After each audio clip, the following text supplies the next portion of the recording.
In this chapter, you will learn how data communication works within the TIA portal. Data communication is defined as the communication between individual machines or controllers, including controllers from different manufacturers. Data communication is performed by a wide variety of communication mechanisms, but can be easily configured via the TIA portal. A basic distinction is made between S7 communication and open communication. S7 communication is a popular communication mechanism which is used to connect SIMATIC controllers with one another. It is a tool which has been valued for years due to its integration into the operating system of the S7 CPUs, meaning it has a solid track record as a reliable mechanism. The TIA portal also supports all open communication mechanisms, which are common textbook knowledge in the field of classical network technology. The easiest way to set up data communication between two controllers without programming is to use the Profinet function iDevice in the TIA portal.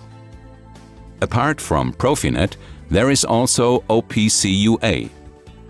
Manufacturers can offer certified clients or servers for it.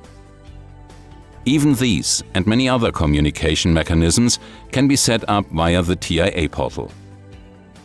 How is that done in the TIA portal? To create a connection between two CPUs, begin in the Network view. Now click on Connections. To create an S7 connection, select the appropriate menu item. You can easily create the actual connection with a drag of the mouse. To confirm that your connection has been created correctly, you can check the Connections area of the table. Now you can exchange data over the corresponding blocks of the user program with a partner CPU. To read remote CPU data, as can be seen here in the example, we select Get. Certain data must be provided with a request, as the goal is to ensure that desired data is read. In addition, the access to the remote CPU block must be explicitly allowed. The Profinet function iDevice, on the other hand, can function without any programming.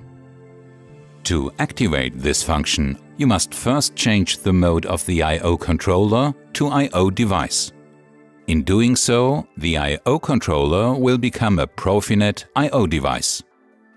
The next step is to assign a Profinet I/O controller to the resulting I/O device. And in order for the two now configured I/O controllers to communicate with one another, you have to create transfer areas. Once this is completed, the actual data exchange will ensue.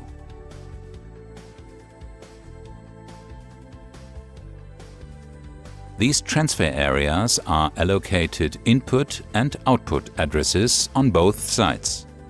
Once these addresses are assigned, they will serve as hardware I/Os from the user program of the controller. With the TIA portal, you can project various types of data communication, such as S7 communication or open communication projects. Communicate across systems, consistently use the same simple configuration mechanisms.